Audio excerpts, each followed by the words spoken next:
So, never split the difference. This book has been written by Chris Voss. He was an ex FBI negotiator so he normally did the negotiation of hostages and all things like that. And when he retired, he went into negotiation for business.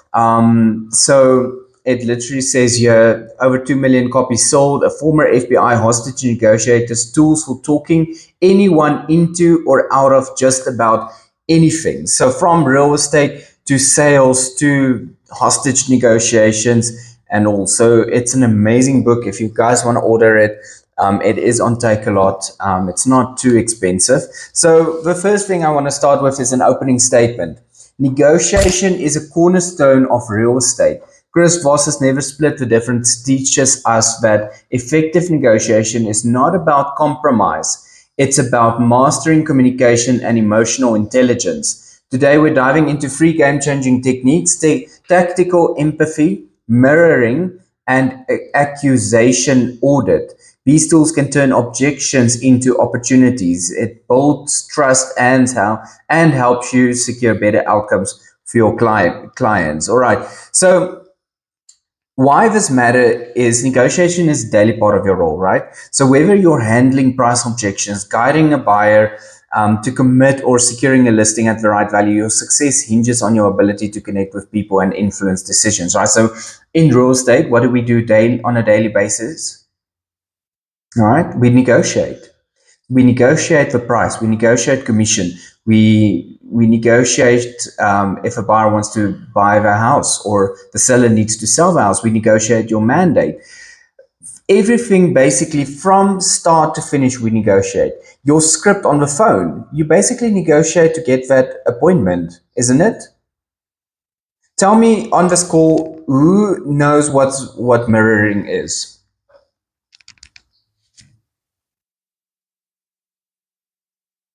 Colleen. Is that reflecting what the person opposite you, either the buyer or the seller, is to align yourself with them?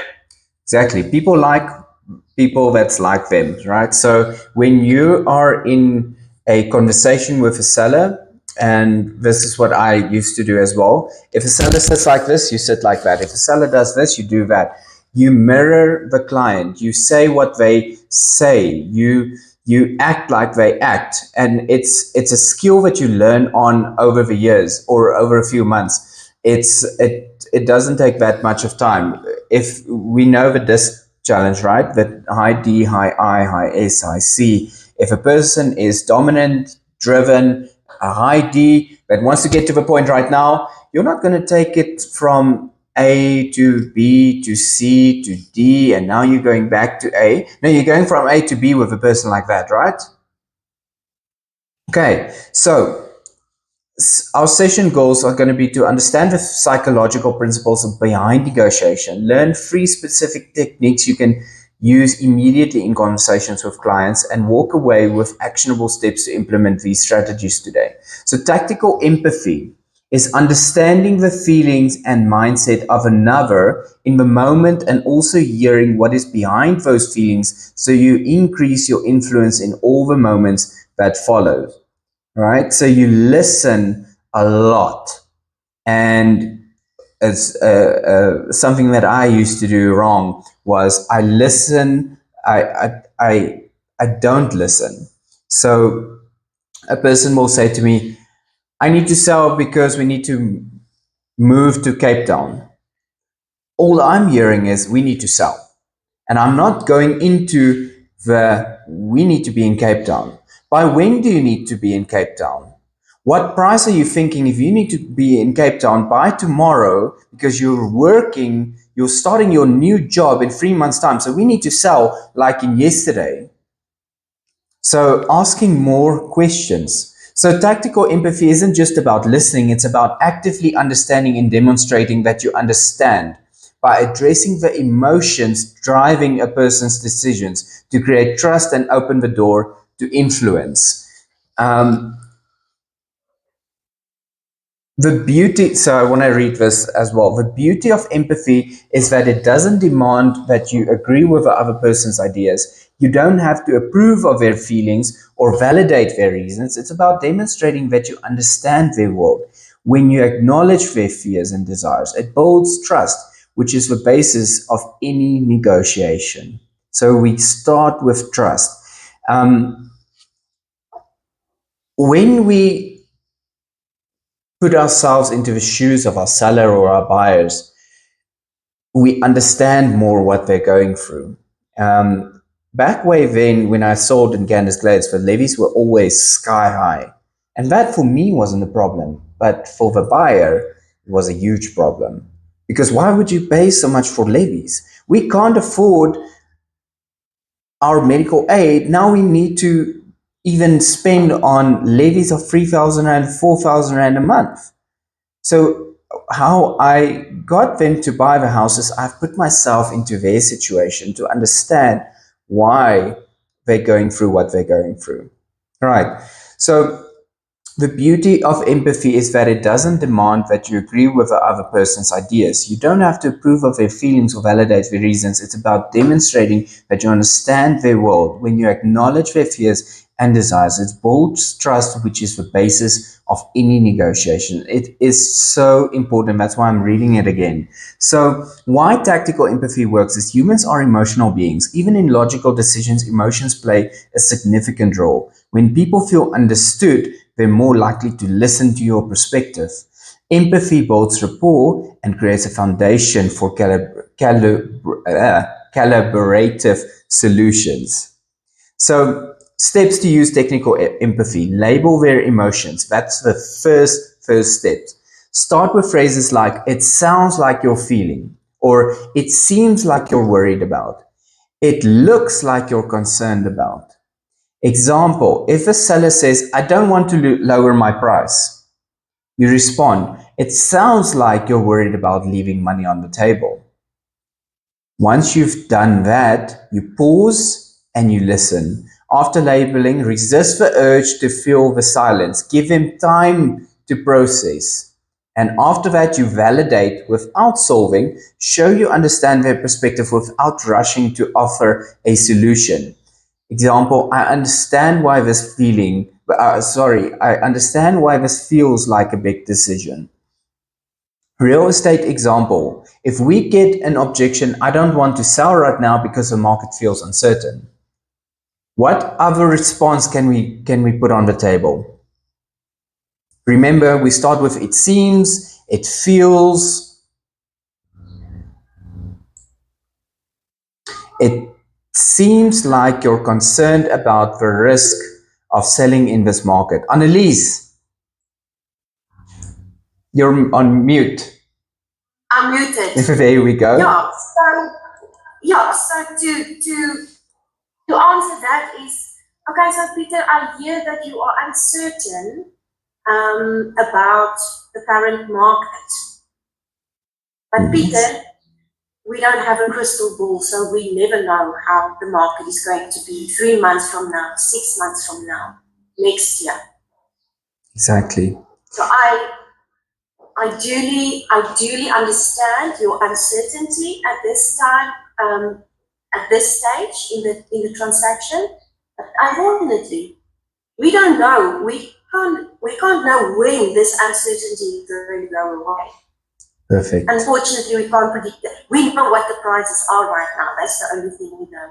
Exactly. I love that, Annelies. And do you guys realize what Annelies just did?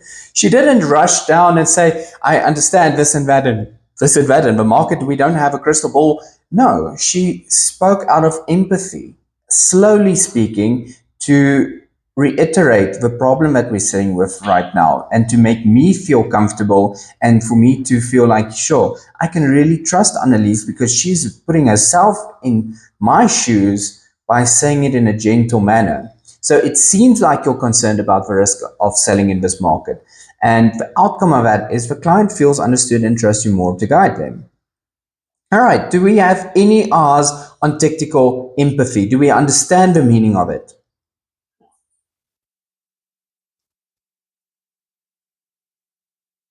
Right, Sharon, Celeste, Colleen, I see you have a thumbs up. Anyone else with any aha from tactical empathy? It sounds like you guys are understanding tactical empathy. Right, see what I did there? All right.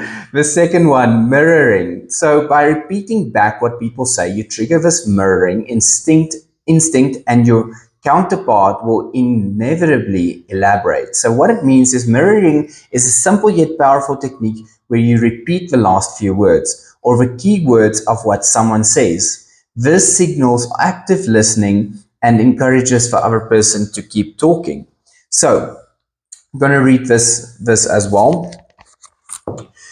Mirroring is the art of insinuating similarity which facilitates bonding. It's the closest thing to a Jedi mind trick in negotiation.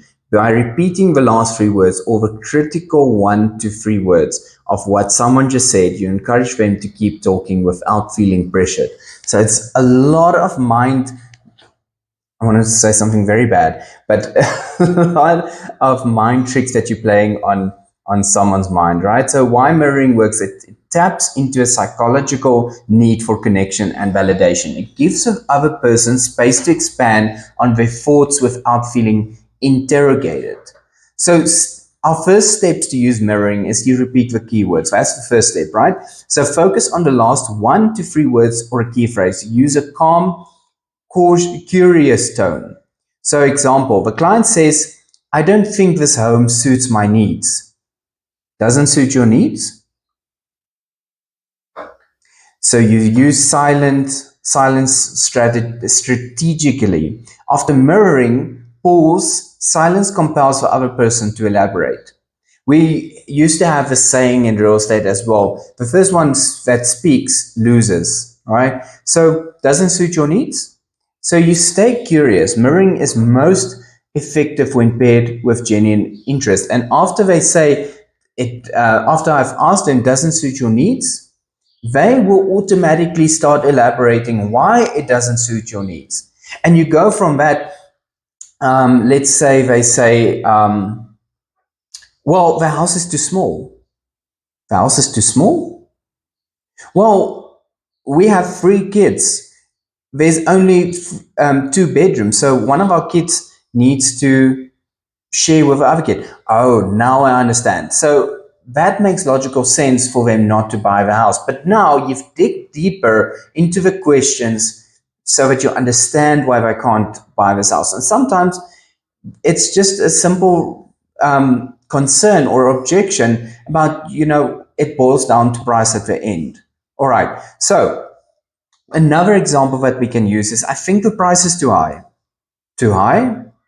And the outcome is they'll explain why they feel that way, giving you insights to address their concern. So that's the key message that we want to get out of mirroring. They'll explain why they feel that way, giving you insights to address their concern. All right, so that's about mirroring. Any ahas on that? I have to have at least one aha.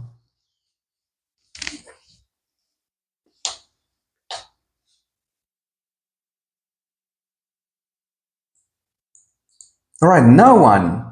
Yeah, I think there we go. Mirroring, you don't want to make the buyer or the seller uncomfortable. So when you mirror them, you kind of work in the same environment and same sphere and same space and as they are. Yes. Yeah. If you're going to come too high or too low with your approach, you're going to be unapproachable. Exactly. And you're going to think they can't work with you. That's a very, very good point. So it sounds great and all, but you need to practice it. You can't just mirror someone from the start. So this is where script practice is so important, is to start with these and mirror your colleagues, mirror people, and try to ace this. Suzette, your hand is up. Hi, good morning, everybody. Good morning. Mirroring has worked very well for me in the past, and it instills confidence. So it immediately puts your buyer or your seller at ease because they realize you're actually listening to them. So mirroring, and yes, in the beginning it was very difficult. because you concentrate so much on what they're saying that you forget your answer. So there again, practice, practice, practice. Practice. And mirroring then, yes, and mirroring confirms that you are interested. Because if you are interested in what they're saying, then immediately they just feel more at ease and they're open to more clarification, especially when it comes to price negotiations. Exactly. And what I'm taking out of what Suzette just said and what Des just said, it doesn't come, it won't come naturally. You have to practice it a few times, a lot of times to really get this, but it's so worth it at the end. So the next step we're going into, oh, Suzette, yes. I'm so sorry. No, it's fine. But talking about practice, do it in a normal family conversation, or when you're talking to your kids or your mom or your dad or your dog, or just keep on practicing in ways like that. Because at the end of the day, the more you practice, even though they don't answer you, you come up with an answer yourself. And then you mirror that again. And then and I've got 6 personalities, right? So the other personality will come and say, okay, what about this? And then you get the negative one. No, what about that? So keep on practicing, even if it's on yourself in front of a mirror, or practice with your family. I normally do that with Nathan, and Nathan would look at me like that, and he says, so we're talking now. I said, yes, we're talking now. And it's amazing how that works. So it is, even with your family and friends around the table, we tried mirroring, and they're like so intense with the conversation because now this is getting interesting. So just, try it. That's so true. Start with your family.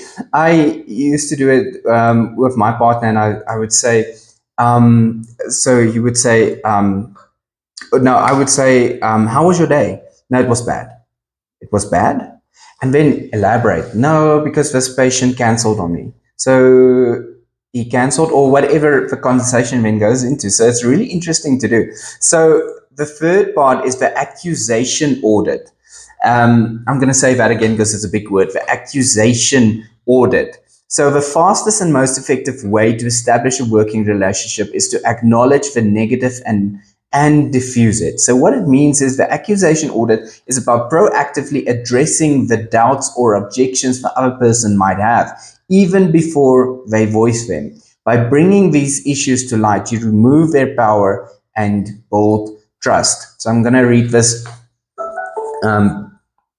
for you. So negotiate in their world. Persuasion is not about how bright or smooth or forceful you are. It's about the other party convincing themselves that the solution you want is their own idea. So start by disarming them. You're probably thinking, I'm only here to get you to lower your price. Once you say it, they no longer have to. So why it works: when you acknowledge negative thoughts, you show honesty and awareness, and this reduces defensiveness and opens for conversation for collaboration. So the steps that we're taking to use the accusation audit is, the first one, you anticipate their concerns. So think about what objections they might have and acknowledge them. So for an example, you might think, I'm just here to push for a lower price. Acknowledge without defending. Example, you probably feel like, I'm only interested in closing the sale quickly. The third step is follow up with reassurance. There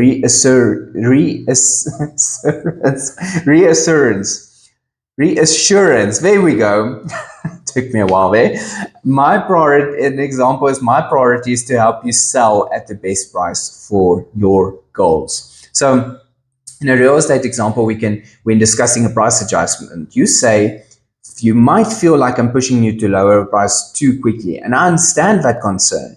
And you follow up with, what I'm suggesting is based on the market trends to help you sell faster and get strong offers. What I'm suggesting is based on the market trends to help you sell faster and get strong offers.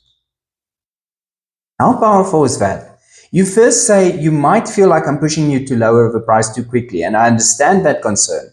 but you follow up with what I'm suggesting is based on the market trends to help you sell faster and get strong offers. Right, so that is accusation audit. Not that hard, right? Any hours so far? So we've had the accusation audit, we've had mirroring, and we have tactical empathy. Do we have any hours on that before we wrap up?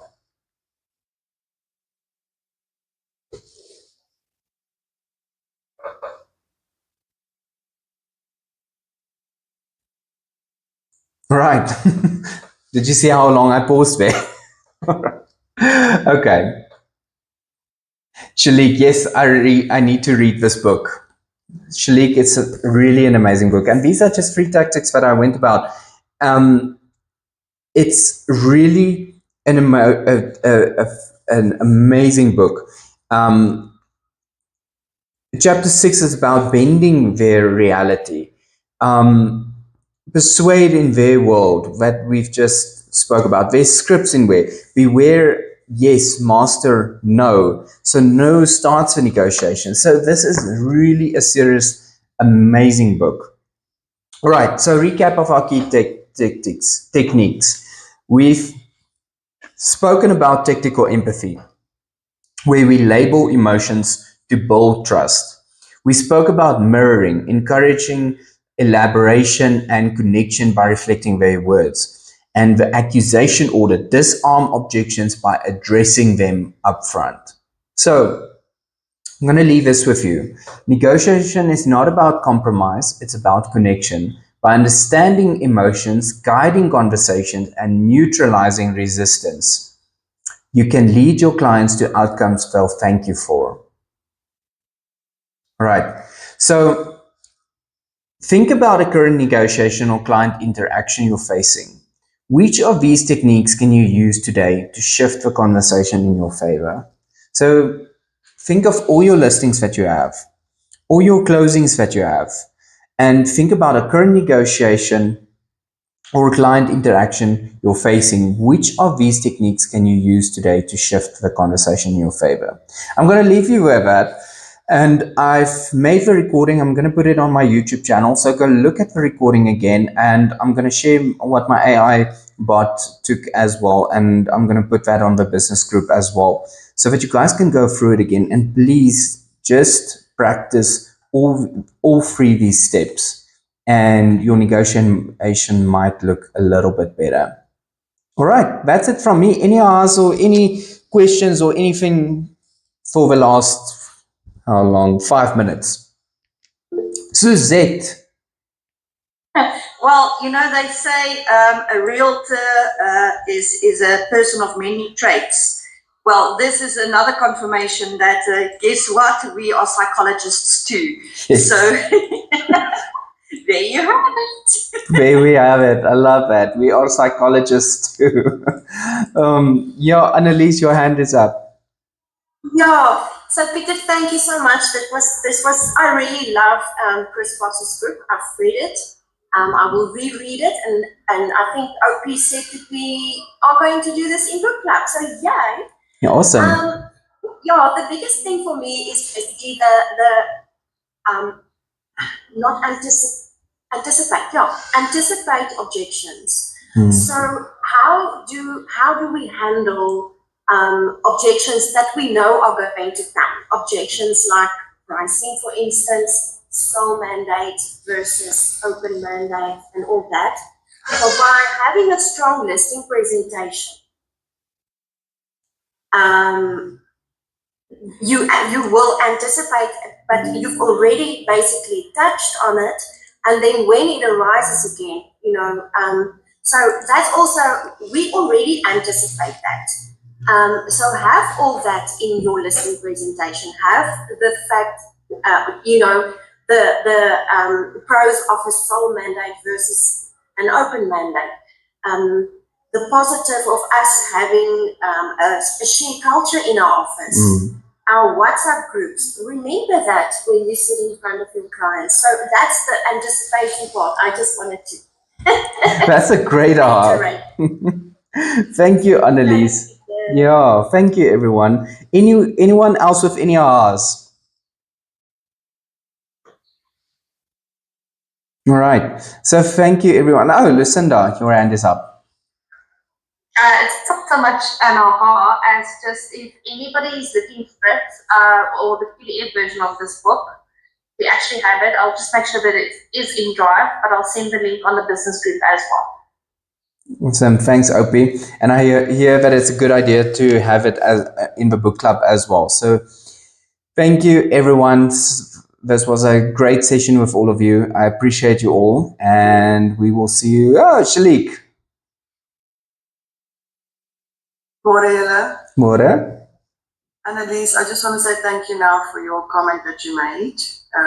As you were talking, what came up for me is I can sense that sometimes I think I will avoid a client, avoid giving feedback, avoid looking at their message, maybe avoid giving them feedback because I know it's an objection that's currently on the table for discussion and maybe I'm not ready or I don't want to or I don't know how to answer it.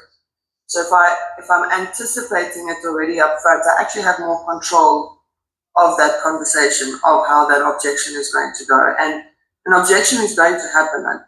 That's inevitable. Yeah. But if I'm taking charge of that objection, if I'm anticipating it, and then it's much easier to control.